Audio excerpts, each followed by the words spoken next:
Portland are 3 of the last 4 teams. I think it's been, I was telling Joy this the other day, I think it's been as good a second-round playoffs and on as I ever remember. So let me just throw this out. Dallas Mavericks 2011, Toronto Raptors. A lot of similarities, Chris. Are you predicting the Raptors win this? I'm saying... National radio, you're saying this? National I TV? am saying 1-star, good coach, massive dogs, length, veterans. And by the way, that Heat team had a little drama. This Warrior team got a little drama. Well, look, obviously, like you said, there are some similarities. Nick Nurse has done a terrific job. He's not where Rick Carlisle was at that point. Rick Carlisle had been in Indiana. They had some great teams. Fair. You know, Detroit. And so there's a difference there. The veterans in Dallas had a little more championship pedigree. Jason Kidd. Jason Terry, Jason Kidd. Jason Terry hadn't won, but Jason Kidd, Sean Marion, Tyson Chandler. A little bit different, but there's some similarities. To me, where the big difference is comparing that Miami team to this Warriors team. That Miami team, as a group, had never won anything together. Their chemistry wasn't great. They liked each other, obviously, but as far as figuring out how we're going to work the LeBron-Wade dynamic, they really hadn't figured that out yet. It was more kind of taking turns. You know, they did that their second year, figured it out. Whereas obviously Golden State has the tremendous chemistry and the experience of winning championships. And let's face this too, that Miami team, if LeBron hadn't frozen up those last 3 games or whatever it was, they gonna win that series. They were up 2-1. But they should have won that series. Kevin Durant's calf froze up. Listen. So I got the Warriors in 6. Okay. Do you think Kevin Durant plays? No. You don't think he plays? I don't think he plays. I don't think he plays. Why?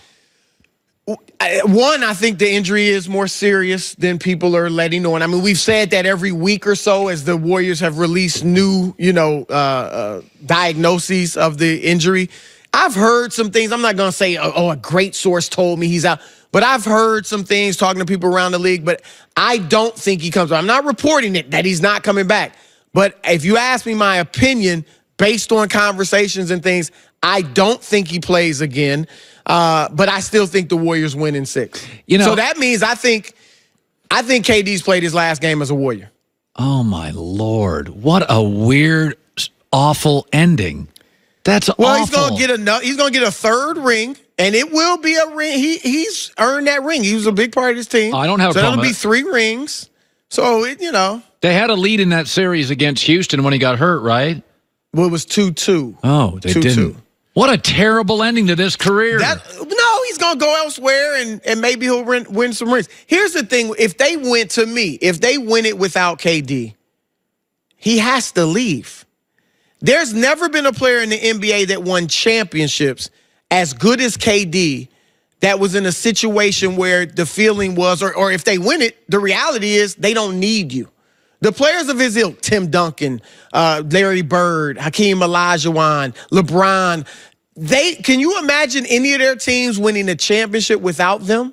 And this is what people are challenging KD on, and some criticizing him on, is look, you're too good to not be needed.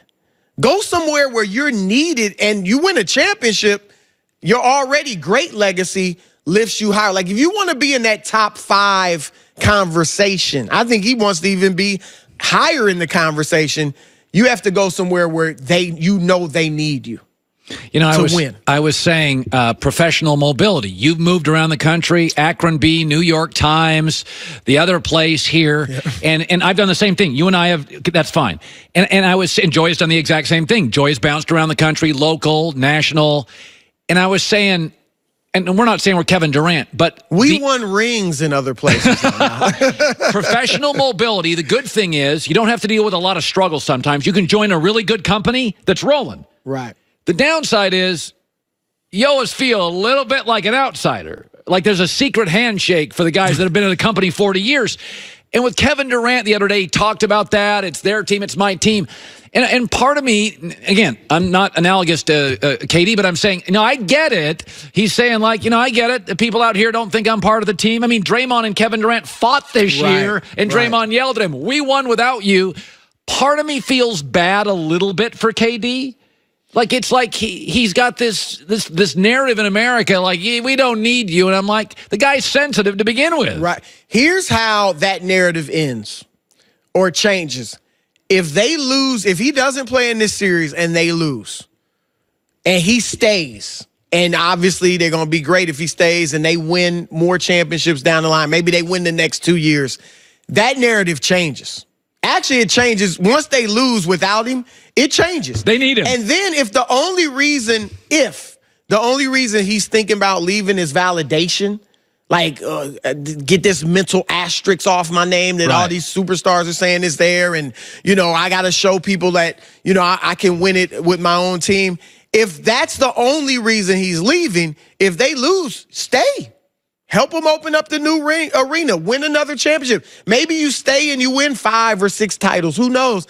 But that's what's on the line, in my view. Oh, I agree. With these finals. It's fascinating how everything has changed. We're all trying to guess where guys go, right? And whereas we had a sense LeBron and the Lakers always felt like it was going to happen, just think about Kevin Durant. We're absolutely sure he's going to go, right? That's all the reports. That's the feeling, yep. Then he gets hurt. That's a shocker. Then they win without him. That's a shocker. Now, it's almost like if they lost without him and he stayed, that would be the third shocker. Things happen in threes. Because that would be a shock. I find myself, I do think he's the best basketball player in the world. Kawhi's a better defensive player, but I think offense is more important in the NBA. KD's better offensively, no doubt. Let me go to this. In fact, I'm going to take a break. I got 2 things to ask you. I got 3 things to ask you about. Did Giannis gag? Because I'm going to defend Giannis today on a couple of things. Chris Broussard around the corner. Happy Memorial Day, and thank you so much for stopping by. Back in a second. It's The Herd.